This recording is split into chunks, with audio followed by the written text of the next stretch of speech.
Good evening to all. Daily MCQ session में आप सभी लोगों का स्वागत है। अगर आपने हमारे चैनल को लाइक एंड सब्सक्राइब नहीं किया है तो प्लीज़ लाइक एंड सब्सक्राइब करें एंड बेल आइकन का बटन जरूर प्रेस करें, जिससे हमारे नए वीडियो को आपको नोटिफिकेशन मिलता रहे। हम बात करेंगे क्वेश्चन नंबर 51।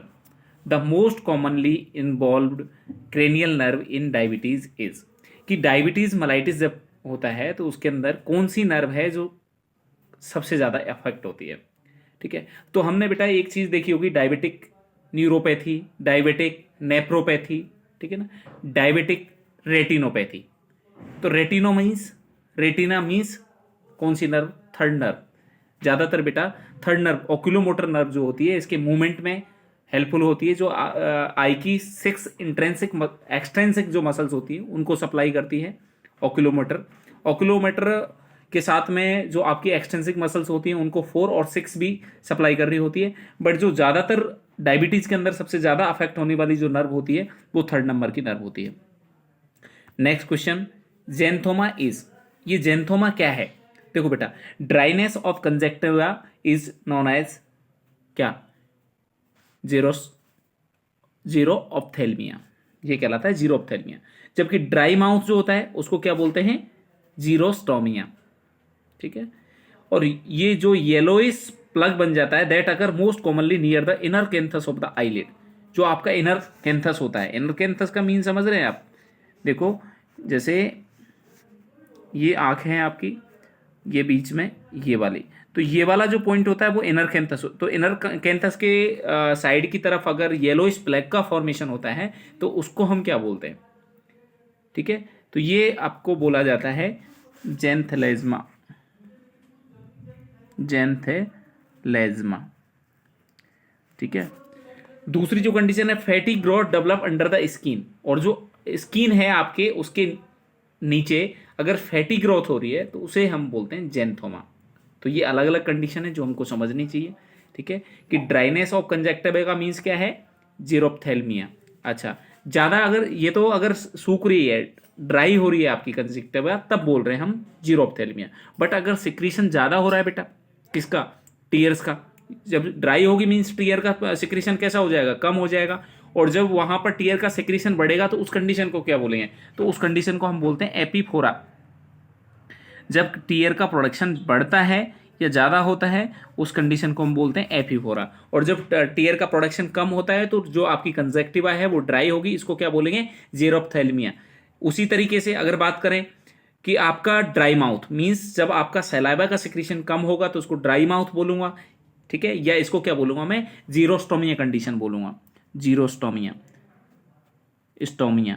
ठीक है, जबकि अगर इसके अंदर जो सलाइवा का ज्यादा प्रोडक्शन हो जाए, ज्यादा प्रोडक्शन हो रहा है किसका? सलाइवा का, तो इस कंडीशन को हम बोलते हैं टाइलिज्म। इस कंडीशन को हम क्या बोल सकते हैं? टाइलिज्म बोल सकते हैं। या इसका बेटा दूसरा नाम होता है सियालोरिया, सियालोरिया, सियालोरिया कंडीशन, SIALORRHEA, सिलोरिया। ठीक है, ये कंडीशन क्या है? ज्यादा प्रोडक्शन होना, सलाइवा का ज्यादा प्रोडक्शन होना। दोनों नाम सलाइवा के ज्यादा प्रोडक्शन के लिए दिए जाते हैं, टाइलिज्म और सियालोरिया।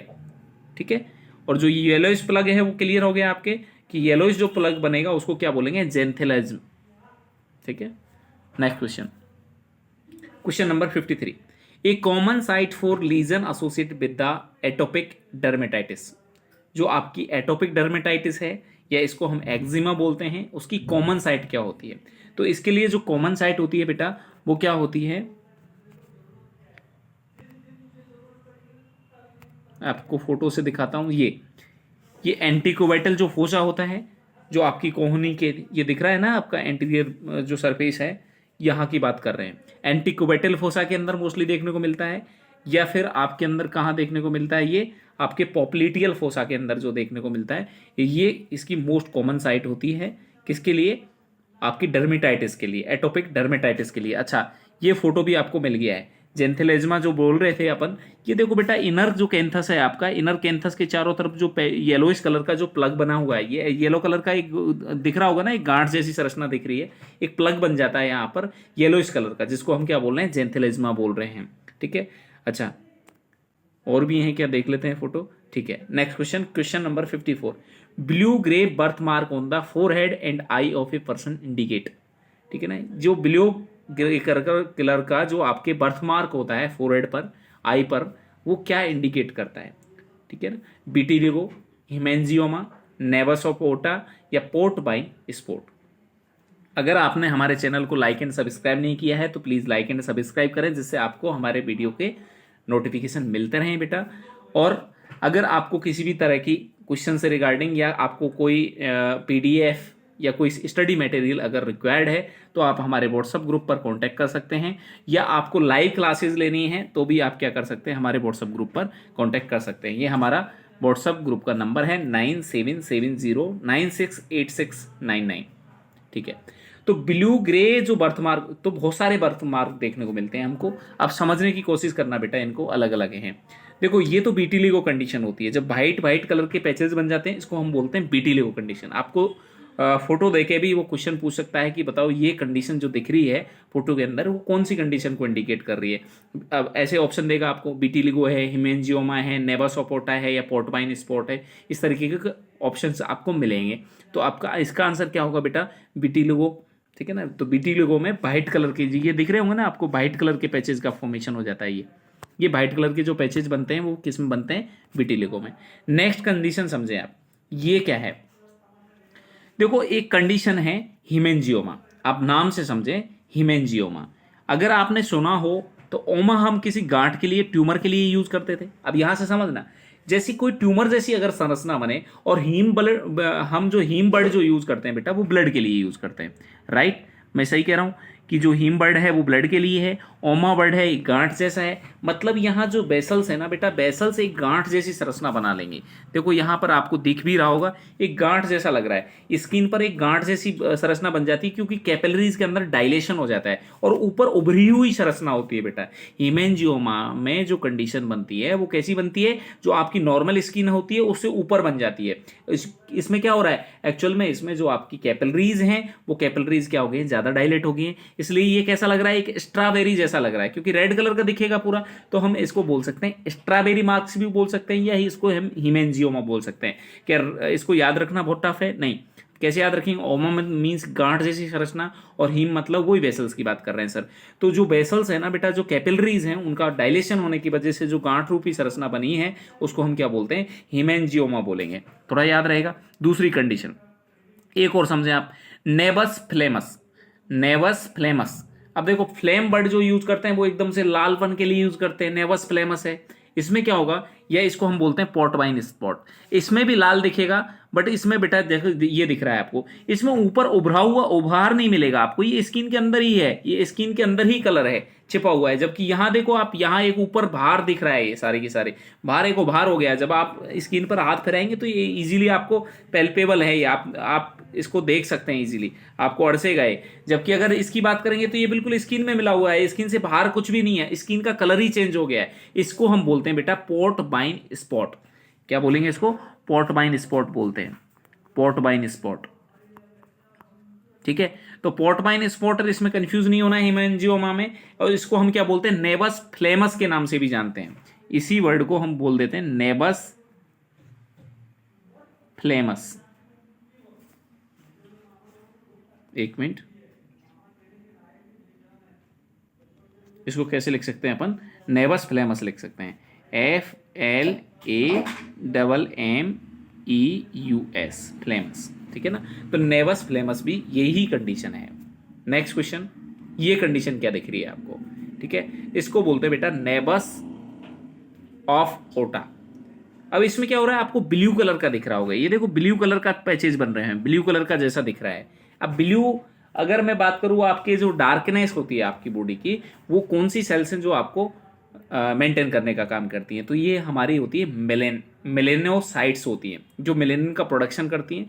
वो हमारी बॉडी का जो कलर है उसको भी क्या करती है, मेंटेन करती हैं। बट अगर एक किसी पर्टिकुलर स्थान पर, ठीक है, वहां पर अगर मेलेनोसाइट्स जो हैं उनका अगर काउंट बढ़ जाए, वहां पर ज़्यादा प्रोडक्शन कर दें मेलेनिन का, तो वहां पर ब्लूइश कलर का वहां पर जो एरिया है उसका डिस्कलरेशन हो जाएगा। और उसी कंडीशन को हम बोलते हैं बेटा नेवस ऑफ ओटा। क्लियर है क्या? ये 3-4 कंडीशन थी जो हमने देखी। देखो, तो आप ब्लू नीले कलर का बात करके चल रहे हैं, तो नीले कलर का क्या होगा बेटा? नेबस ऑफ ओटा होगा। हिमेंजियोमा कैसे कलर का होता? ये रेड कलर का होता है, इसमें गांठ जैसी संरचना दिखती, जबकि पोर्टबाइन स्पोर्ट जो है उसके अंदर गांठ जैसी संरचना नहीं दिखती, उसी में वो मिला हुआ दिखता। और बीटिलो जो कंडीशन है उसमें क्या होता है? आपको व्हाइट कलर के पैचेस देखने को मिलेंगे। ये सारे क्वेश्चन आप क्लियर हो जाना चाहिए। नेक्स्ट क्वेश्चन आता है आपका question number 55। Commonest form of skin cancer. तो स्किन जो कैंसर होता है आपका, मोस्टली 3 टाइप का स्किन कैंसर ज़्यादा देखने को मिलता है। एक बेसल सेल कार्सिनोमा होता है, एक स्क्वैमस सेल कार्सिनोमा होता है, और थर्ड जो आपका कार्सिनोमा होता है उसको हम बोलते हैं मेलेनोमा। ठीक है, तो मेलेनोमा जो होता है बेटा ज़्यादा मैलिग्नेंट कंडीशन है, और इसमें मतलब ये मेटास्टैटिक कंडीशन ज़्यादा है, इसमें मेटास्टेसिस ज़्यादा होता है इसमें मेलेनोमा कंडीशन में। और नाम से क्लियर आ रहा होगा मेलेनिन, तो मतलब ये किसका कैंसर है? ये मेलेनोसाइट का कैंसर है। अभी मैंने क्या बताया, 2 कंडीशन पढ़ाई है मैंने मेलेनोसाइट्स की। अगर मेलेनोसाइट्स का लेवल जो है किसी पर्टिकुलर एरिया के अंदर बढ़े और वहां से मेलेनिन का प्रोडक्शन बढ़ जाए, उस कंडीशन को हम बोलते हैं नेबस ऑफ ओटा। क्यों? वहां पर क्या देखने को मिलेगा? ब्लूइश डिस्कलरेशन देखने को मिलेगा। 2 बार बोल लें बेटा, नेबस ऑफ ओटा, ये याद रखेंगे हम। ठीक है, तो इसको मेलेनोसाइट की कंडीशन है ये। और अगर मेलेनोसाइट का कैंसर हो तो उसको हम बोलते हैं मेलेनोमा। ठीक है, और आपकी स्किन के अंदर क्या पाई जाती है? क्रेटिन प्रोटीन पाई जाती है। जब क्रेटिनोसाइट्स होती हैं उनका अगर कैंसर होता है तो उसको हम क्या बोलते हैं? स्क्वैमस सेल कार्सिनोमा बोला जाता है। और आपकी एपिडर्मिस की सबसे नीचे वाली जो लेयर होती है बेटा, उसको हम क्या बोलते हैं? बेसल लेयर बोलते हैं। ये सबसे नीचे वाली जो लेयर है वो बेसल लेयर कहलाती है। और जब बेसल लेयर का कैंसर होता है तो उसको क्या बोलते हैं? हम बेसल सेल कार्सिनोमा के नाम से जानते हैं। और सबसे कॉमन जो कैंसर होता है स्किन के अंदर वो यही होता है, इसी को हम क्या बोलते हैं? Basal cell carcinoma. तो मोस्ट अगर यहाँ क्वेश्चन पूछा गया है कि commonest form of the skin cancer, तो यहाँ पर स्किन कैंसर की कॉमनेस्ट फॉर्म क्या होगी? बेसल सेल कार्सिनोमा होगी। क्लियर है? ये तीनों क्वेश्चन आपको समझ में आने चाहिए। हिमेंजियोमा आप दोबारा से आ गया होगा समझ में कि हिमेंजियोमा क्या कंडीशन है। ठीक है, अगर आपने हमारे चैनल को लाइक एंड सब्सक्राइब नहीं किया है बेटा, आप करते हैं, सब्सक्राइब करते हैं, हमारा मोटिवेशन बढ़ता है, हम आपके लिए नए से नया वीडियो लेके आएंगे। और अगर आप कोई भी पीडीएफ वगैरह या आपका कोई सजेशन है तो आप कमेंट बॉक्स में जाके हमें कोई स्पेशली टॉपिक से रिगार्डिंग सजेशन दे सकते हैं कि आप सर इस टॉपिक को लीजिए, तो हम उस टॉपिक को पहले ले लेंगे। ठीक है, थैंक यू सो मच।